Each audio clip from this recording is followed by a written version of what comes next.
Assalamualaikum warahmatullahi wabarakatuh. Kaifa halukum ayuhat thalabah? Semoga antum sehat-sehat walafiat dalam lindungan Allah Subhanahu wa taala. Tapi pada kesempatan kali ini kita lanjutkan materi kita di pelajaran tafsir ya. Ya, kita masuk ke bab yang baru yaitu tentang sholat al-Aidaini, yaitu sholat hari raya.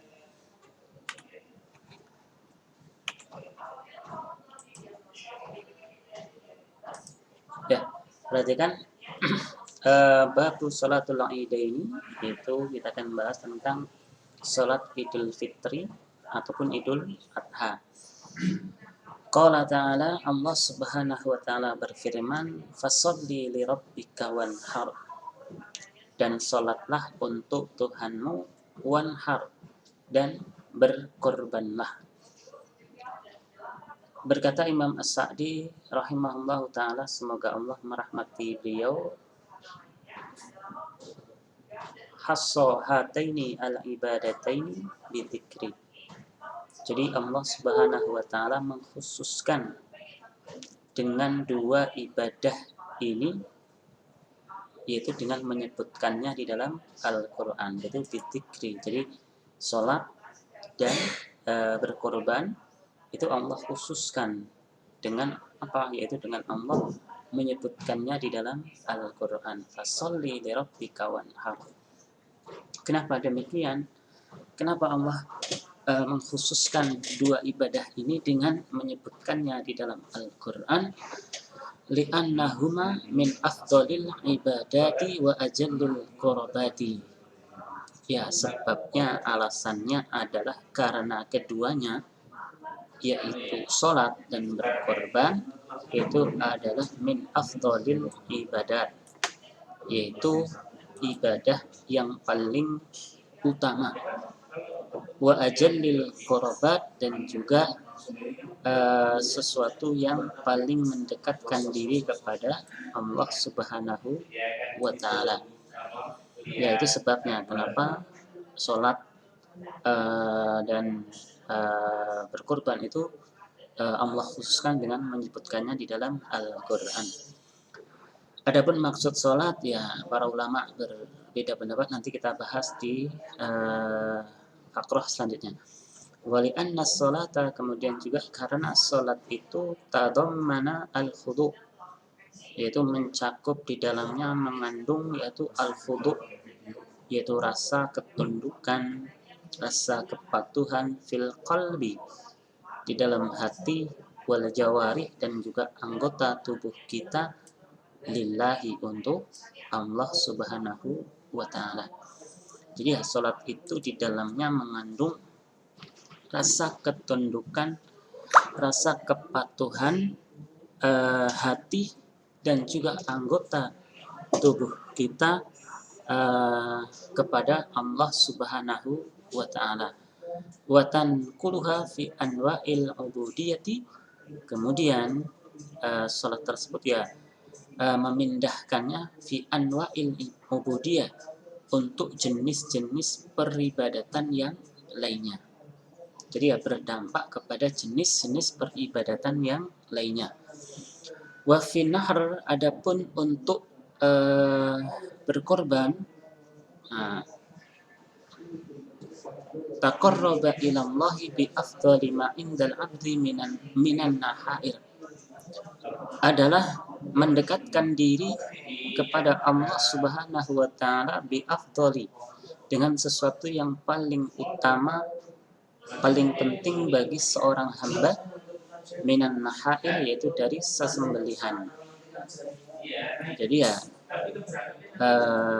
kurban itu ya adalah sesuatu yang bisa mendekatkan diri kepada Allah, yang mana korban itu ya berupa hewan, itu ya adalah sesuatu yang paling utama bagi seorang hamba. Wa ikhraju lil mal, dan juga mengeluarkan harta benda, alladzi jubilat an-nufus ala mahabbatihi was-suhbihi, yang mana harta itu ya secara fitrah jiwa manusia itu ya senang dan bakhil, senang dengan harta, juga pelit dengan harta. Akan tetapi ketika dia mengeluarkannya untuk berkorban, ya maka itu adalah menunjukkan bahwasanya orang tersebut ya lebih mementingkan Allah, lebih mendahulukan perintah Allah daripada hawa nafsunya. Kemudian qala ta'ala, Allah Subhanahu wa taala berfirman, qad aflaha man tazakka wa dzakara isma rabbih fasalla. Qad aflaha man tazakka, sungguh telah beruntung, yaitu orang-orang man tazakka, yaitu orang-orang yang mengeluarkan zakatnya. Wa dzakara isma rabbih fasalla, dan orang-orang yang menyebutkan nama Tuhannya fasalla, kemudian apa? Salat. Surat Al-A'la ayat 14 sampai 15. Berkata Imam As-Sa'di rahimahullahu taala, semoga Allah merahmati beliau, wa amma man fassara qaulahu tazakka bimakna akhraja zakatal fitr. Adapun orang yang menafsirkan firman Allah tazakka itu adalah dengan makna, dengan arti, dengan maksud akhraja zakatal fitri, yaitu mengeluarkan zakat fitrah. Jadi qad aflaha man tazakka, sungguh beruntung orang yang mengeluarkan zakat fitrahnya. Ya, zakat fitrah itu kan berkaitan dengan apa? Dengan sholat Idul Fitri. Wa dzakara isma rabbih fasalla. Wa dzakara isma rabbih wasalla, dan menyebut nama Allah, nama Tuhannya, fasalla, kemudian sholat. Ya, maka di sini annahu sholatul Aid. Maka yang dimaksudkan di sini fasalla itu adalah sholat Id, yaitu sholat hari raya. Nah, bagaimana penafsiran yang semacam ini? Fa innahu wa in kana dakhilan fil lafz wa ba'di juz'iyatihi falaysa huwal ma'na wahdahu. Sesungguhnya walaupun penafsiran ini, ya penafsiran yang tadi sudah kita sebutkan, yaitu maksud tazakka adalah mengeluarkan zakat, kemudian sholat ini ada maksud sholat id, itu adalah dakhilan fil lafaz, ya masuk ke dalam lafaz ini, ya termasuk masuk dalam lafaz tersebut. Wa ba'dil juz'iyatihi, dan juga masuk ke dalam bagian dari lafaz tersebut.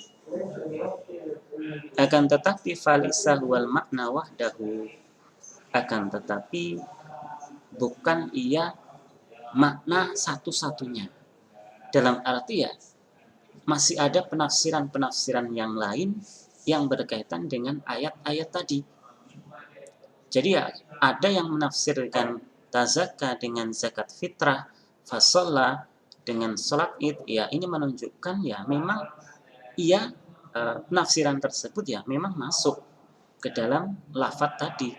Akan tetapi ya sebenarnya bukan itu maksud satu-satunya, karena masih ada penafsiran-penafsiran yang lainnya yang sudah dikemukakan ataupun yang sudah dijelaskan oleh para ulama. Ya, mungkin ini saja pertemuan kita pada kesempatan kali ini, yaitu tentang pembahasan sholat Aid. Ya, kita tidak menjelaskan tentang syarat, rukun, dan lain sebagainya. Ya karena ini hanya penafsiran tafsir tentang ayat saja. Adapun tentang syarat, rukun, definisi dari sholat Id ya bisa kembali ke kitab fikih yang sudah antum dan antuna pelajari.